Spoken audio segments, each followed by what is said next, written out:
So, hello Queens, welcome to New Being Queen Talk. I'm your host, Yolanda Mitchell.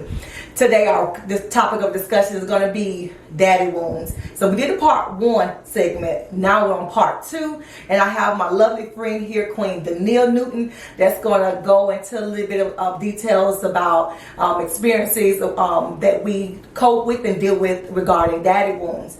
So Queen Danielle, I'm going to go ahead and jump right on into the subject this afternoon regarding daddy wounds. Mm-hmm. Can you give me some of the things that occur with women regarding daddy wounds and some of the things that you can kind of help the queens understand a little bit more about what they may experience and how it may affect them in life?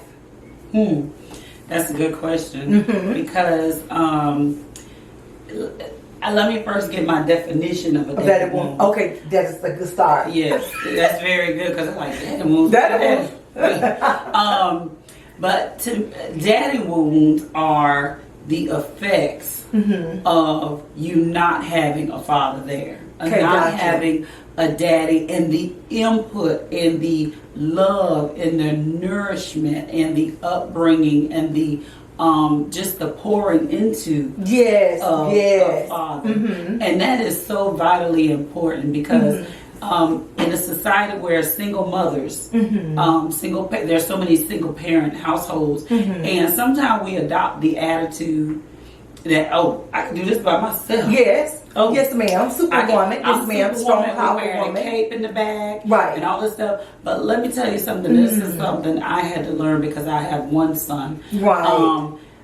There was nothing I could teach him about being a boy or a man. That's a good one. And we can come with all the capes we want. Yes, ma'am. But that's a good one. The fact that there is no father there, that means there's a part of that child, or a part that should be inputted into that child that's missing. And so when it comes down to daddy wounds, it actually has a direct impact, a result of who we choose in relationships, how we choose them in relationships, how we go about, how we treat men, how we respect men, how we don't respect men, how we view them. Why are you hitting on that? How we angry sometimes. How we're giving too much. It's like too extreme. We're giving too much because we're trying to earn their love. And we're also giving not enough because we don't feel we have to earn anything. So it affects all of us so different. I personally grew up in a single parent household. My mother raised 4 of us on her own. But as a result of not having a father there was just only her input. How she felt, and how whatever, and there could have been some bitterness, anger, all kind of things mixed up in the day-to-day lessons of life. And so you grow up looking at a man, you don't trust them. All men dogs, all men this, all men that. They don't do nothing. You expect money, that's all. You want them to just provide for your household, but you don't want their input. Don't touch my child, or say nothing to my child. All these things. There's just so much that develops, but there's so much that is missing.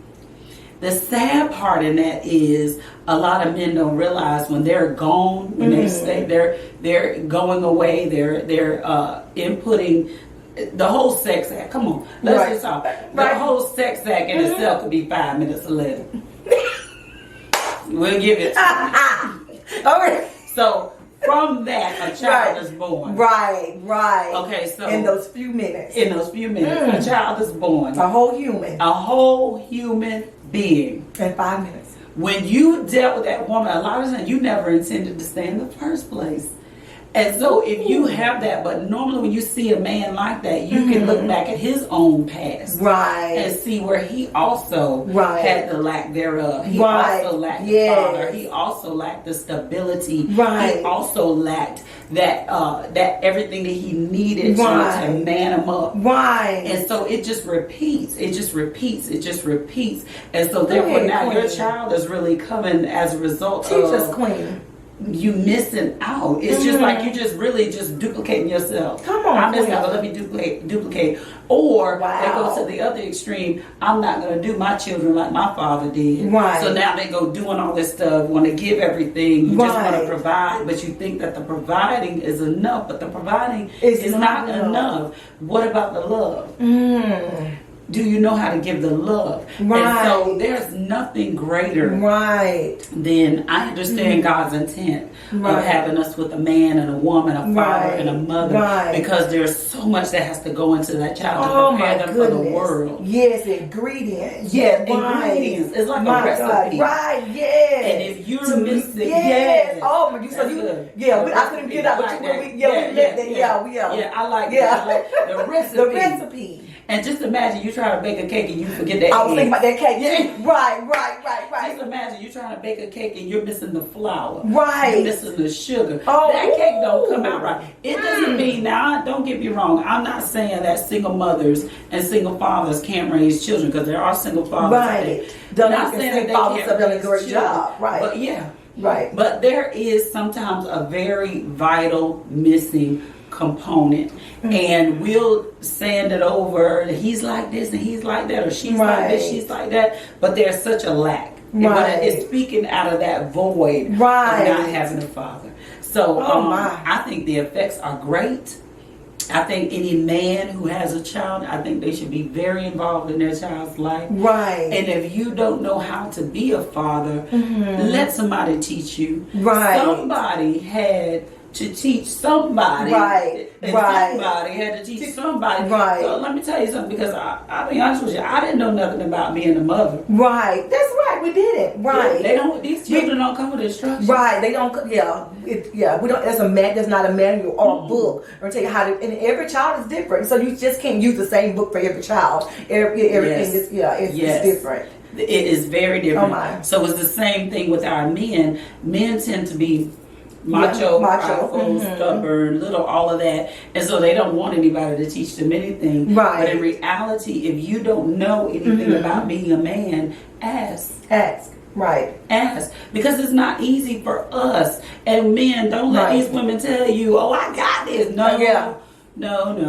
Yeah, you might be providing for this child, you're loving on this child the best you can, and so on and so forth. And I'm not saying your child is without, but what I am saying, it makes them all the more better. As individuals, more well-rounded as individuals, whole as individuals, when they have healthy relationships with their mother and their father.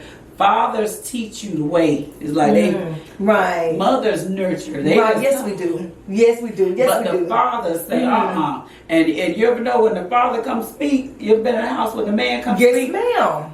That child being attention. Listen, and all they gotta do. I had a situation where, the dad come in the house and say the child's name. And they just break out crying. But first of all, I done went through all of this back in my days. Not just back in my days. I done cussed. I done been fussing, hollering all day long. And you just still doing the child doing the same thing over and over again. Yes. But the daddy walk in the house and just say, call their name up. And they like, wait a minute, hold on, what just happened? Or they line up. Like, how did that just happen? It's just so much power and authority in a man's voice alone, his presence alone, where a child reverences the presence of a man in the home, and things do line up. Yeah. And it's amazing how we don't recognize how this lines up to having daddy in the home and having mom at home. The children can sometimes, because we are nurturers, can sometimes overlook mom and they don't appreciate mom because she is that nurturing type that she'll discipline you, but she'll nurture at the same time. And so now daddy he's not going to do all that nurturing. He's going to play with you. No, he's not. So, and he'll show you the way and things like that, but he's not going to do the nurturing part. So he has his stable, solid foundation that he does and plays his part in the home, and that's what dad does. Yes. But that is amazing. Yes. Like I didn't look at it like that, how dad just does his part and everything lines up. Yeah. And it's amazing how when you don't have dad in the home, you don't realize that things will line up if daddy was in the home. And when dad is not in the home, you realize how chaotic it is because dad is not there. Yes. And mom is trying to play the role of mom and dad. And there's a lot of things that's missing and lacking because mom cannot do it all. And plus, she's not able to function as a man because she's not created to be a man. She's a woman. She's not. She's so a she woman. just cannot do what a man. That's right. And like I said, I'm not taking away from any of our women that have raised their boys and have done, or girls, and have done an excellent job. I'm not taking away from that because I am a woman that has a son myself. But would my son have been a little more well-rounded if his dad was in a healthy relationship with him? Right. And I'm saying healthy because of the fact that not all men are healthy. Right. When it comes down to it, their presence may be there, but it still may not be healthy. Right. A lot of us grew up with men in the homes. Think about it. You grew up with a man in the home, but they ain't contribute much of nothing. Oh, yes, ma'am. I nothing. Yes, ma'am. So yes, ma'am. So when I say healthy, meaning engaging, teaching, interacting, disciplining, And so when you have a healthy relationship with that, when that man has a healthy relationship with his child, they're all the more better. And he's playing his role as daddy, not just being present in the home, but going to the schools, going to the games. Yes. You know, talking to them when they get in from school, how is school going, and what problems are you having, and they can have that relationship. And you know, relationship with that, and have conversation and things like that. You know, how's your day? Right? You know, what's going on? You know, and if they're having something, and even the child decide they don't want to have a conversation, they want to talk to dad. Dad is going to be so sensitive as a father in the home, knowing that something's wrong with his child. Yes. And then he will go and say, "Well, let me have a comment. I know something is going on with them," because he's got that relationship with them. You know, not just mom. You know, telling dad, "Well, something is going on with him," and dad done totally missed. Like how you in the house and you missed it. Because you're not playing your role. That's right. And a good role and a man with a healthy relationship with his family. That's another word that we lack sometimes. But when you have a good role and relationship with your family, that also sets the precedence on how that young man or that man and that young lady deals with the opposite sex. Because if you watch your dad treat your woman, your mother, the mother exactly like a queen, you're gonna know to treat your relationships and your women like queens. And same thing with women. When you see your dad treat your mother like a queen, then no peasant is gonna be able to come and tell you anything. Anything. I mean, you gonna treat me less than what my daddy taught me? My God. Have you lost it? My daddy treats me well. Right. And I'm gonna let you come and treat me any kind of way. Right. And so it's very important for us as ladies, and we may have missed it, but never forsake the learning, because some things you can't undo, you can't redo. I can't go sit on my daddy's lap and let him teach me. No, he wasn't there, and his presence wasn't there. He's dead and gone. But what I can do is look first off to my heavenly Father.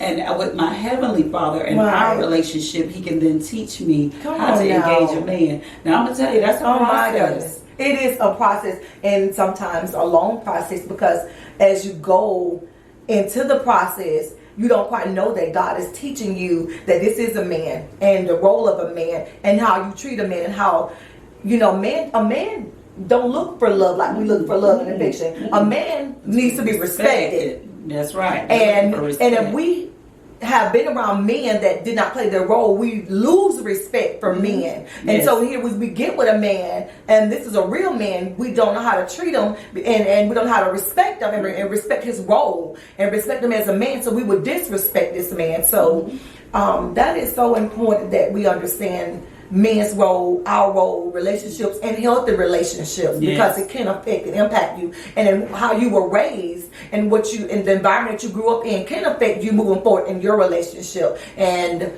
if all you've seen is arguments, fussing, fighting, men being disrespected, the woman in the house being disrespected, when you get older, unconsciously and unaware, at times you would treat that woman or that man the way that you've seen it being done in your home when you were younger. Absolutely. You know, unless you heal from it, be taught something different, or you be exposed to something different. You know, because I've had some people that say, you know, they used to see me and my husband laugh early in the morning, and they would say, "Who gets up early in the morning and just laugh? Like, why would you be? What, you gonna be mad when you wake up? You're mad because you woke up? I mean, you know, why not laugh and joke early in the morning? You know, and that should be a good, but They said that because they never seen it. Exactly.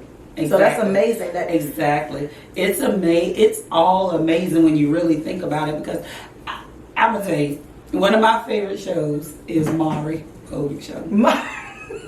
Well, you are not the father. I tell you, that's my show. Maury. And people, I was like, Danielle, why? Anytime I get a chance to watch Maury, yeah. And people wonder why. Right. I love Maury because I love to see when people know who their dad is. It might sound crazy. Yeah, because once you get past all the chaos and the confusion, the end result is I know now who my father is. Right. Because to me that's like so vitally important. Reason being, and I will share this and what I had to go through in that type of scenario.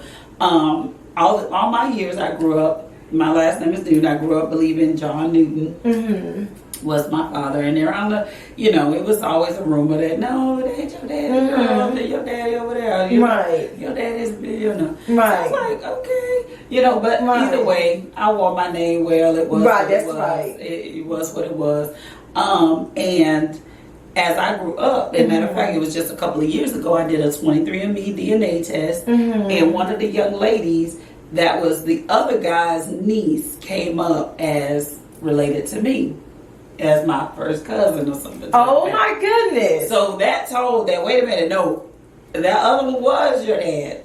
And the reason for me sharing that was the daddy womb and that, because there were some things that happened on the one that I believe to be my real. There were some things that didn't go well. Right. Okay. Got you. But with the other guy, it changed my story. Right. Because my story was that, well, I have a daddy and this happened, and blah blah blah. Well, the one that I knew to be my daddy, he wasn't really active. He did this. He did that. Right.